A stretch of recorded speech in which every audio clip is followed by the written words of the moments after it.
up, Suns fans? Suns now fall to 15-18, losing 4 games straight, this time to the Indiana Pacers. Final score, Indiana Pacers 126, Phoenix Suns 108. Man, what else is there to say about this? We had it good. We had it good, Suns fans. It was a good run. It was a nice effort, but it's over now. But that's all to say.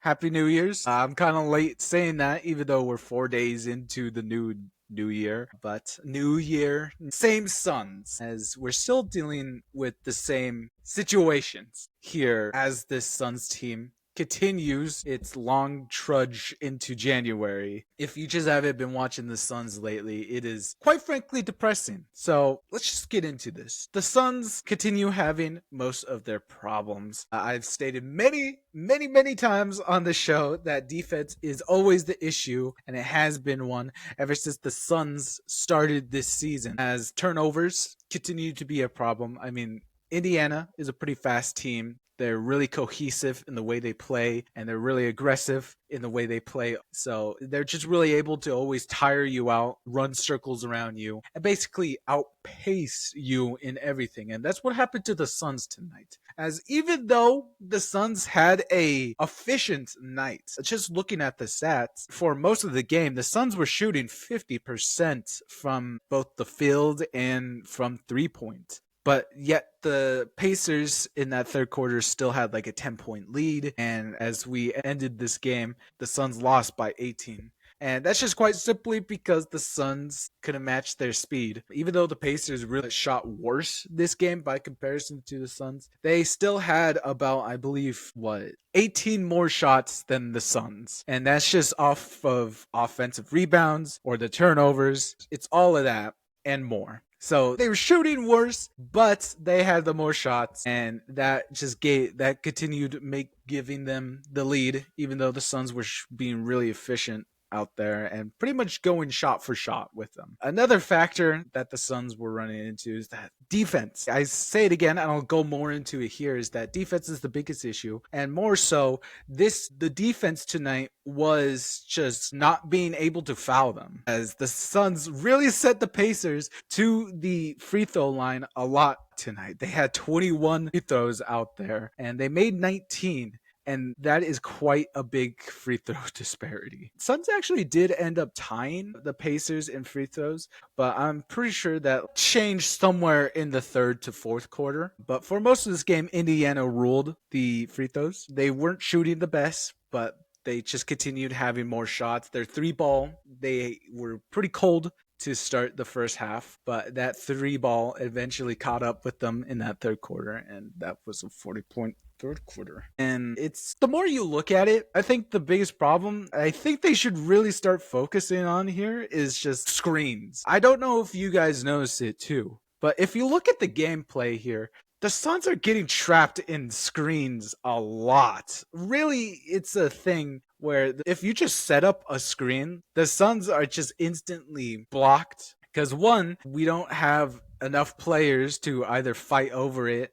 or have the energy to fight over it, or two, be able to smoothly navigate it quick enough. Those are the two key words here: speed and aggressiveness to fight over screens. And that usually leads to a free point. It is quite frustrating to watch, and is a large reason to why the Suns are not that great on defense. And we'll start getting into players now. That's why players like Josh Okogie and Ryan Dunn have been really making a difference for this team and seem like really bits of fresh air for this team, because they're young. Well, I actually don't know how young Josh Okogie is, but I mean, they hustle and they're aggressive and they fight over those screens, whether for the good or worse, and they just breathe new life that this team desperately needs on fighting over screens to get pivotal stops. Ryan Dunn, who got another start for the Suns, looked great. I love me some Ryan Dunn. 13 points out there, 4 rebounds, a block. You just gotta love him for his defense. We've been saying this for a while now. And Josh Okogie joins him there too with 6 points, 3 rebounds, 3 assists, and just overall helping out immensely on defense. And then, so another problem that the Suns had, it was a quite big problem for tonight, is injuries. I don't know if you guys saw the injury report for tonight's game, but apparently there was like a last minute flu that hit the Suns as Tyus Jones missed his first game as a Sun with illness, and so did our other rookie Oso Iguodaro. So they were both sidelined for this game. That news came out pretty recently. Yeah, that it made this even a worse situation because now the Suns, who are already not that deep, they now have to dig deeper. Yusuf Nurkic still serving his league suspension, which this should be the last game, so he should be back with us for Philly. And then Oso is out because he is sick. So that left only one person, and that's Mason Plumlee. And this has been a developing issue for the Suns, but this game just is another point into why the Suns center rotation stinks.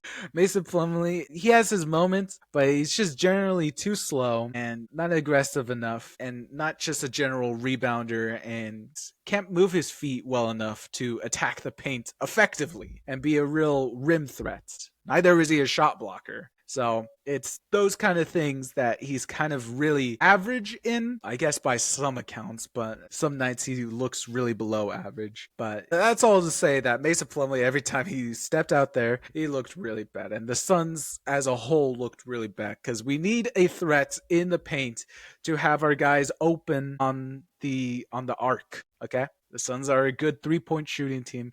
We didn't get that much threes up tonight, and that's a big problem. But we just need a threat down low. So it was a major part of the injuries that played a part in us having literally forced into trying something new. And when I say we, I mean Mike Budenholzer, as he had to switch things up. So Mason Plumlee, clearly not the answer. He had 4 points, minus 15 out there. He had 5 rebounds. But most of the minutes of center rotation tonight went towards Kevin Durant.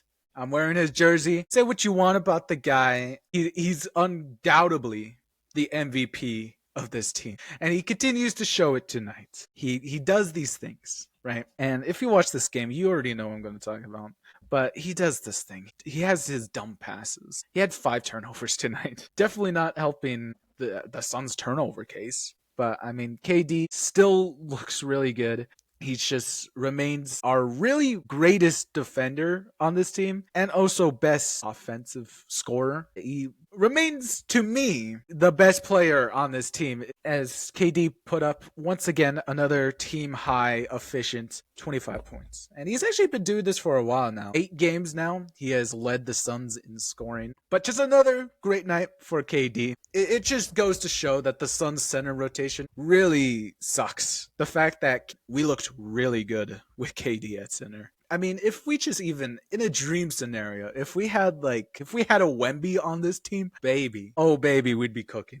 But unfortunately, we do not live in fantasy land, and we have a KD. And that was kind of the big issue surrounding this half. The Suns did keep it close the first half with KD as center, as I believe Indiana Pacers actually ran into injury issues as Miles Turner, he went out apparently for like a hot second before he returned in the second quarter and absolutely demolished us. KD was able to rule that time, and it looked good. The Suns looked good. Just let's get a better center, please. Hopefully Oso can develop into that later on, but as of right now, we're in this situation where KD is a better center than all of our centers combined. So very big issue, and definitely a collapse in just the team general management. Again, I mean, we saw this last year when, if you saw the Suns last year, you remember Yuta Watanabe, you remember Jordan Goodwin, you remember Keita Bates-Diop. You remember all those good guys. They were all brought in, high prospects that the Suns were going to gamble on, as they all had like pretty good seasons before that. And then they flopped. And then we all traded for Royce O'Neal. So it kind of worked out in the end.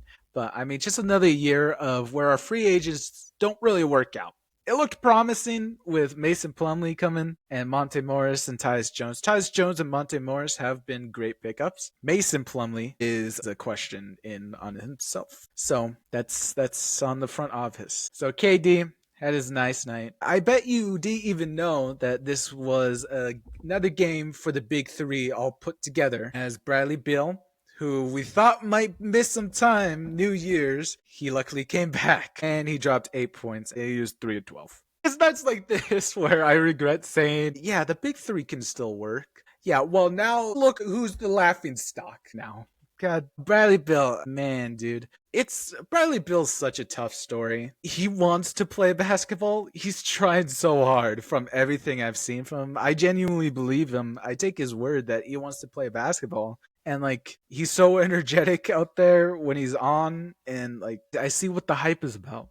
But the guy's aging and he's made of glass, and it's frustrating to watch as a Suns fan, as he's really now transitioned into the aging star. Star is stretching the term I would use to describe Bradley Beal at this point. But Beal, he showed the effort tonight, but like, dude, that ball would not go in the rim for him. That kept tiptoeing like out of the rim anytime he shot it.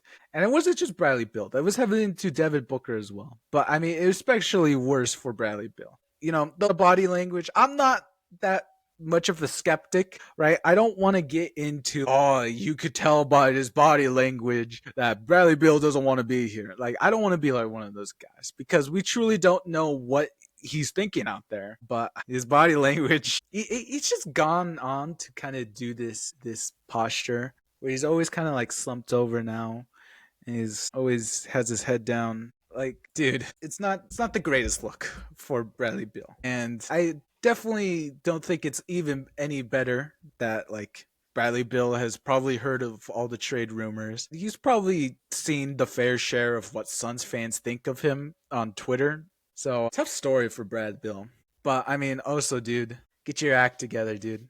He was 2 of 3 from 3, so that's pretty cool. Devin Booker, 20 points. He struggled to get to that 20 points. He had to really fight for that, but 9 assists, 8 rebounds, and okay. I forgot to mention this. Since this is the first game that Tyus Jones missed, we did not start Monte Morris, as then Point Book is now back. We tried it for a game again. He almost had a triple-double looking at the stats, dude. Yeah, I mean, not a bad night from Book when you're looking at the stats. But, I mean, he was pretty silent, I'd say, for most of the night. We'll get into the bench now. There's a specific person I want to talk about here, but I'll hold off on him for a second. Monte Morris, I'll talk about him for a second. 12 points. He's really started to turn around. I don't think he's had that much scoring opportunities each time he steps out on the floor. I haven't really been paying much attention to him, but he's been looking good in these past couple of games. It's just he's really short and it hurts our defense. Grayson Allen made his triumphant return. Funny enough,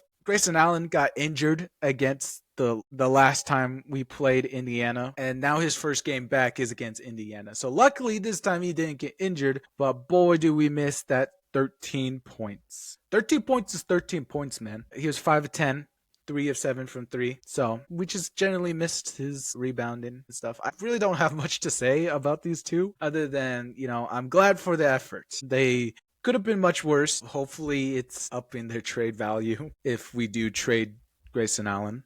That would be awesome. And yeah, there's no one else to really talk about from the bench other than freaking Bobo. So Bobo got an opportunity tonight. And let me say, Bobo destroyed. He dominated that first half. It's been a while since we've seen a good Bobo game, I'll admit. I've been a little lenient on the guy, as this year I am on the roller coaster I got on last year. And so far the roller coaster has been off to a slow start this year. He's been less aggressive on offense. And, you know, generally, he's just kind of, he's not that aware on defense. Even though he has all the ingredients, the basis to play great defense. He doesn't play that great defense. He's actually more of a defensive liability every time he's out there. And I hate to say that, because I love me some Bol. I want him to succeed. Just like everyone here in Phoenix. The roller coaster needs to open again, because it's the only fun us Suns fans get to have during this dark time. But I hope we'll see more of Bol and he can improve more, because my God, that first half that he came in during like the second quarter, I believe. 5 points. That is the most crucial 5 points anyone has ever scored. All right. He had a rebound and he had 2 blocks. MVP. I'm joking, of course. And then we didn't get to see him until like the fourth quarter again. That fourth quarter, we will scratch from the records as he was pretty much a defensive liability. But that first half, I mean, come on. MVP. So, yeah, that's the Suns. New year. Same Suns, turnovers, defense, all the thingamajigs. Suns get embarrassed. What is new? Actually, you know what is new is now the Suns fall 3 games under 500.